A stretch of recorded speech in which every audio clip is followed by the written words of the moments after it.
안녕하세요. 요리의 창인 블랙주입니다. 여기는 대한민국 김포에 위치한 이마트 트레이던스 지하 1층 신성 코너입니다. 이곳에서 연어를 살 겁니다. 정말 예쁘죠?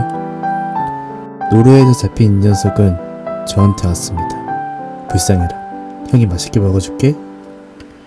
그래서 오늘 만들 요리는 이 연어로 3가지 요리를 해서 먹을 겁니다. 그냥 해 떠서 먹어도 되지만 저는 찬인이지 않습니까? 그래서 연어를 구금소금과 다시마로 숙성해 줄 겁니다. 대충 한 주먹 크기의 소금을 담고 연어에 골고루 뿌려줍니다. 고양이 뱃살 만져주듯이 소금을 대충 골고루 문질러주고 뒤집어 주어서 소금을 대충 골고루 뿌려줍니다. 그리고 비닐에 잘 감싸 냉장고에 30분간 숙성해줍니다. 벌써 다 됐네. 이렇게 숙성한 연어는 엄청 차가운 흐름물에 소금을 씻겨주고 키친타올이나 해동지로 물기를 제거해줍니다. 이렇게 소금으로 숙성하면 산투압 현상이 일어나 연어 안에 있는 물은 빠지고 대신 살이 단단해집니다. 방금 되게 유식해 보이죠? 저도 알고 있어요.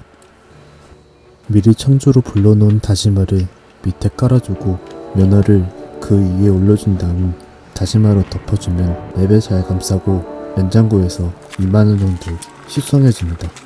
장난이고 24시간 숙성해주면 됩니다. 그럼 재료 준비가 끝난 줄 알았죠? 아직 멀었습니다. 명색이 장인인데 이 정도의 재료 준비로 말하고 다니면 장인이라고 말할 수 없습니다. 안 그런가요? 이제 낭만 있게 2가지 소스를 만들어 보겠습니다. 하나는 사과 마요 소스이고 두 번째는 데리야끼 소스입니다. 먼저 사과 마요 소스를 만들어 보겠습니다. 마요네즈 한 숟가락 같은 2숟가락을 넣어주고 맛의 밸런스를 맞추기 위해 설탕도 넣어줍니다. 레몬을 가져와서 적당하게 잘라줍니다. 여기서 적당히는 굉장히 애매한 표현인데 적당하게 하시면 됩니다. 적당하게. 이제 사과를 반으로 잘라서 유튜버만 할 수 있는 8배속으로 껍질을 벗겨줍니다.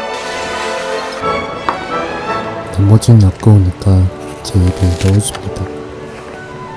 손질한 재료를 믹서에 넣고 갈아주면 빠르게 사과 마요 소스를 만들 수 있습니다. 역시 기계가 좋네. 손으로 하면 몇 시간 걸릴 건데 기계로 하는 법뿐밖에 안 걸렸습니다. 그 다음 짜지만 짜지 않고 달지만 달지 않는 데리야끼 소스를 만들 겁니다. 먼저 대파 2뿌리 그리고 당근을 편 썰어주고 마늘 꽁다리를 잘라줍니다. 생강을 그냥 넣을 겁니다. 그리고 양파를 있어 보이게 잘라주고 통으로 담아서 토치로 지져줍니다. 토치를 사용할 때는 첫째도 안전, 둘째도 안전, 셋째는 개인주의, 넷째는 없습니다. 그냥 이렇게 지져주면 굉장히 멋있습니다. 맛있는 거랑 맛있는 거랑은 한끗 차이여서 둘 중 아무거나 하시면 됩니다. 그나저나 요리한 남자가 요즘 여자들한테 인기다고 하는데 왜 저는 없을까요? 나 이제 알 것 같아. 너 완벽해서 부담되는구나. 죄송합니다. 헛소리는 그만하고 먼저 지져주겠습니다. 이렇게 다 구워주면 물기 없는 냄비에 청주, 밀림을 1:1 비로 넣고 알코올 성분이 없을 때까지 가열해줍니다. 혹시나 남아있는 알코올 성분은 토치로 지져줍니다. 토치로 지질 때는 엄마가 집에 있는지 확인하시고 하시기 바랍니다. 만약에 엄마가 집에 있다면 그날은 등짝에 승효일이 생길 수 있으니 우리 꼬꼬마 친구 여러분들은 안 하시는 거를 추천드립니다. 다 끝났으면 불을 꺼주고 거기에 진간장 450ml 설탕 종이컵 2컵 반 분량을 넣어줍니다.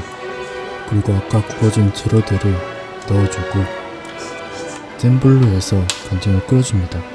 간장이 끓여지면 조금씩 불을 줄여가며 간장을 졸여주면 됩니다. 한 3% 정도 간장을 졸여주면 이렇게 됩니다. 여기까지 2시간 정도 걸립니다. 살짝 식힌 다음 체에 걸려서 소스만 뽑아줍니다. 이제 밥을 지어볼까? 쌀을 있어 보이게 담아주고 물을 조금 받아서 쌀에 있는 먼지나 불순물을 씻어줍니다. 요즘에는 가공 방식이나 포장 방식이 좋아서 옛날처럼 바빠 씻을 필요도 없고 가볍게 두세 번 정도 씻어줍니다. 그렇게 가볍게 씻어주면 손등 일치 정도 해서 물을 맞춰주고 뚜껑에다가 쌀을 쪄줍니다. 이때 불의 높이는 만육버섯에 다 아끼는 것보다 중간에 맞춰서 하시는 게 좋습니다. 수치 방울을 밀고 3분 정도 지났을 때 불을 완전히 꺼주고 10분 정도 뜸을 주면 이렇게 밥이 완성이 됩니다. 원활한 작업을 해서 적당량 담아주고 그 다음 초대리를 만들 겁니다. 만드는 방법은 엄청 쉽습니다. 아마 지금까지 나온 재료 준비 중에서 가장 쉽습니다. 식초, 설탕, 그리고 소금을 2대 1대 비율로 넣어주고 그리고 아까 쓰고 남은 라면을 잘 썰어주고 잘 넣어줍니다. 그리고 잘 섞어주면 완성입니다. 물론 빨리 빠질 것 같지만 여러분께 즐거움을 드릴 수 있다면 저는 괜찮습니다. 그런 김에 구독을 눌러주시면 정말 감사하겠습니다. 강요는 아니고요. 그리고 아까 지은 밥에 토대를 적당히 부어주고 적당히 잘 씻어줍니다. 냉장고에서 다시마로 수성한 마늘을 꺼내주고 덮어있는 다시마도 모두 벗겨줍니다. 작업을 편하게 하기 위해서 시원하게 반으로 나눠주고 부위별로 꼬리와 뱃살 그리고 등살을 나눠주면 모든 재료 준비가 끝났습니다.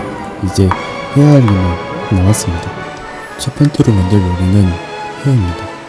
연어함을 기본적으로 생각나는 요리가 해도 등살로 이용해서 길쭉길쭉하게 썰어줍니다. 그리고 담아주면 끝입니다. 뭔가 좀 없어 보여서 뱃살로 이용해서 꽃을 만들어주면 여심을 사라질 수 있습니다. 아마도?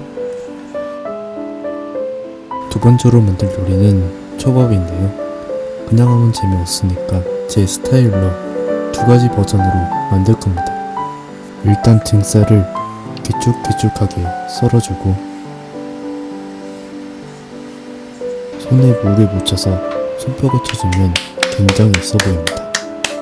농담이고 손에 물을 묻혀야 밥알이 달라붙지 않습니다. 그런데 손에 밥알들이 달라붙는 건 제가 아직 초보 입장이기 때문에 아무튼 이렇게 초밥을 만들어주고 토치로 연어가 트이는 느낌보다 살짝 지져줍니다. 그리고 아까 만든 데리야끼 소스를 발라주고 사과 마요 소스도 넣어주면 완성입니다. 저는 깜빡했지만 얇게 썰어준 양파도 넣어서 먹으면 되게 맛있습니다.